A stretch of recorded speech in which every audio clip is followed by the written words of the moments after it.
Mary जियोइस के ऊपर का आसमान पूरी तरह काला हो चुका था। बिजलियां गरज रही थी और पूरी दुनिया डर के साथ उस अंतिम युद्ध को देख रही थी।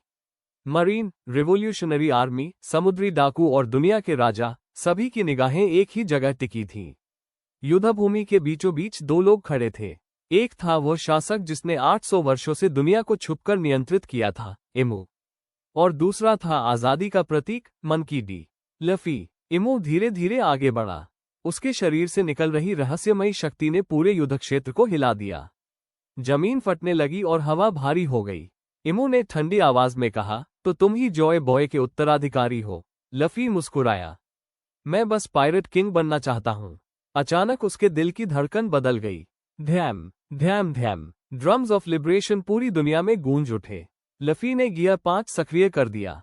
उसका शरीर सफेद चमक से भर गया और वो बिजली की गति से इमू की ओर दौड़ा। उसका विशाल मुक्का सीधे इमू की तरफ बढ़ा, लेकिन इमू ने सिर्फ एक हाथ उठाया और सब कुछ रुक गया।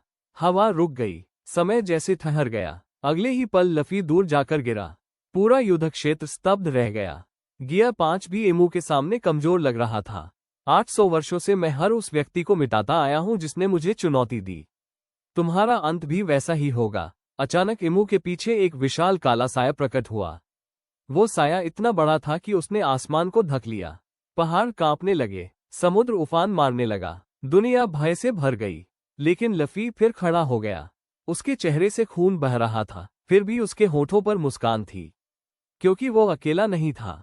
उसके पीछे जोरो, संजी, रॉबिन, जिनबे, साबो, ड्रैगन और दुनिया भर के उसके साथी खड़े थे।